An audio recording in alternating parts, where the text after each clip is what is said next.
നിങ്ങൾ ഒരിക്കലെങ്കിലും ചിന്തിച്ചിട്ടുണ്ടോ?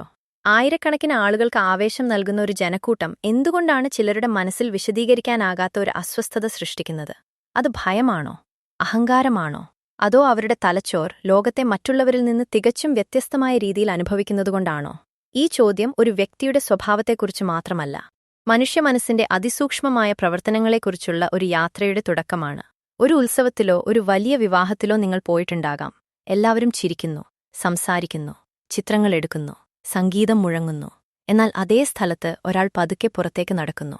ആരും ശ്രദ്ധിക്കാത്ത ഒരു മൂലയിലേക്ക് മാറി നിൽക്കുന്നു. ചില മിനിറ്റുകൾക്ക് ശേഷം വീട്ടിലേക്ക് പോകണമെന്ന് പറയുന്നു. പുറത്തുനിന്ന് നോക്കുന്നവർ ഉടനെ പറയും, ഇയാൾക്ക് ആളുകളെ ഇഷ്ടമല്ല. പക്ഷെ മനഃശാസ്ത്രം പറയുന്നത് ഇതിനു പിന്നിൽ മറ്റൊരു കഥ ഉണ്ടാകാമെന്നാണ്. എല്ലാ മനുഷ്യരുടെ തലച്ചോറും ഒരേ അളവിൽ ശബ്ദവും വെളിച്ചവും ചലനവും കൈകാര്യം ചെയ്യുന്നില്ല. ചിലർക്ക് ജനക്കൂട്ടം ആവേശമാണ്, മറ്റു ചിലർക്ക് അതേ സാഹചര്യം അമിതമായ ഉത്തേജനമായി അനുഭവപ്പെടും. ഓരോ ശബ്ദവും, ഓരോ മുഖവും, ഓരോ ചലനവും അവരുടെ തലച്ചോറിലേക്ക് ഒരേ സമയം എത്തും. കുറച്ച് സമയത്തിനുള്ളിൽ തന്നെ മനസ്സ് ക്ഷീണിക്കാൻ തുടങ്ങും. അവർക്ക് ആളുകളെ വെറുപ്പല്ല, പക്ഷെ അവരുടെ മനസ്സ് ഒരേ സമയം ഇത്രയും വിവരങ്ങൾ കൈകാര്യം ചെയ്യാൻ പ്രയാസപ്പെടുന്നുണ്ടാകാം. നിങ്ങൾ ശ്രദ്ധിച്ചിട്ടുണ്ടോ?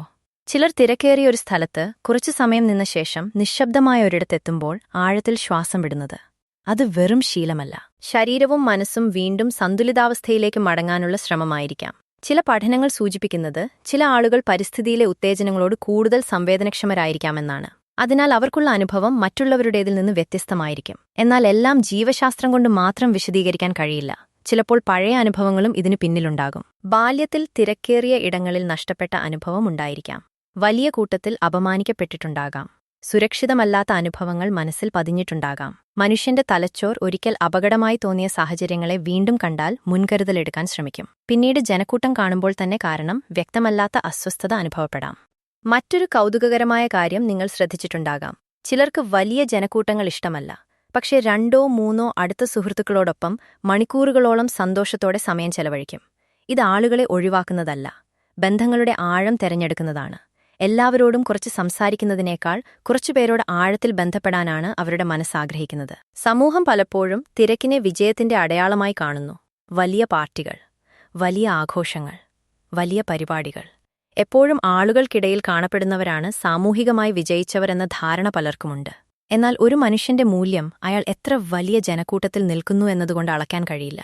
ചിലപ്പോൾ ഏറ്റവും വലിയ ചിന്തകൾ ജനിക്കുന്നത് പൂർണ്ണമായ നിശ്ശബ്ദതയിലാണ്.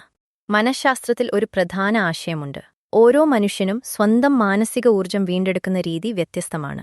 ചിലർ ആളുകളോടൊപ്പം കഴിഞ്ഞാൽ ഊർജ്ജസ്വലരാകും. ചിലർ ഒറ്റയ്ക്ക് കുറച്ചു സമയം ചെലവഴിച്ചാൽ മാത്രമേ വീണ്ടും സജീവമാകൂ. ഈ വ്യത്യാസം മനസ്സിലാക്കാതെ എല്ലാവരെയും ഒരേ രീതിയിൽ വിലയിരുത്തുമ്പോഴാണ് തെറ്റിദ്ധാരണകൾ ആരംഭിക്കുന്നത്.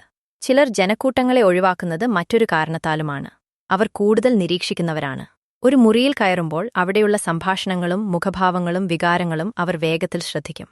ഈ നിരന്തരമായ നിരീക്ഷണം തന്നെ അവരുടെ മനസ്സിനെ ക്ഷീണിപ്പിച്ചേക്കാം. പുറത്തുനിന്ന് അവർ ശാന്തരായി തോന്നും, പക്ഷേ ഉള്ളിൽ ഒരുപാട് വിവരങ്ങൾ ഒരേ സമയം പ്രോസസ്സ് ചെയ്യുകയാണ്. ഇന്നത്തെ ലോകത്ത് തിരക്കുകൾ ശരീരത്തിൽ മാത്രമല്ല, മൊബൈൽ ഫോണിലും തിരക്കുണ്ട്, സോഷ്യൽ മീഡിയയിലും തിരക്കുണ്ട്. നൂറുകണക്കിന് അഭിപ്രായങ്ങൾ, സന്ദേശങ്ങൾ, വീഡിയോകൾ, അറിയിപ്പുകൾ. ചിലർ യഥാർത്ഥ ജീവിതത്തിലെ ജനക്കൂട്ടങ്ങളിൽ നിന്ന് മാത്രമല്ല, ഡിജിറ്റൽ ജനക്കൂട്ടങ്ങളിൽ നിന്നും അകന്നു നിൽക്കാൻ തുടങ്ങുന്നു. കാരണം മനസ്സിനൊരു പരിധിയുണ്ട്. ആ പരിധി കടന്നാൽ സമാധാനം നഷ്ടപ്പെടും. മണി സൈക്കോളജിയിലും ഒരു സമാന ആശയം കാണാം. സമ്പന്നരായ പലരും പണം മാത്രമല്ല സംരക്ഷിക്കുന്നത്, അവരുടെ ശ്രദ്ധയും ഊർജ്ജവും സംരക്ഷിക്കുന്നു.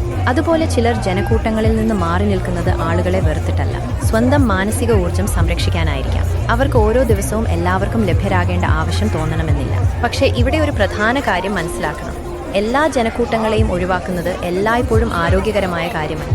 ഒരാൾ ഭയം കാരണം എല്ലാ സാമൂഹിക സാഹചര്യങ്ങളിൽ നിന്നും പൂർണ്ണമായി പിന്മാറുകയാണെങ്കിൽ അത് ജീവിതത്തെ പരിമിതപ്പെടുത്താം. യഥാർത്ഥ സമാധാനം ലോകത്തിൽ നിന്ന് ഓടിപ്പോകുന്നതിലല്ല, സ്വന്തം പരിധികൾ മനസ്സിലാക്കി അതിനുള്ളിൽ ആരോഗ്യകരമായി ജീവിക്കുന്നതിലാണ്. ചില ആത്മീയ പാരമ്പര്യങ്ങൾ പറയുന്നത് നിശ്ശബ്ദതയിൽ മനുഷ്യന് സ്വന്തം ഉള്ളിലെ ശബ്ദം കൂടുതൽ വ്യക്തമായി കേൾക്കാൻ കഴിയുമെന്നാണ്. ഇത് ശാസ്ത്രീയമായി തെളിയിക്കപ്പെട്ട വസ്തുതയല്ല.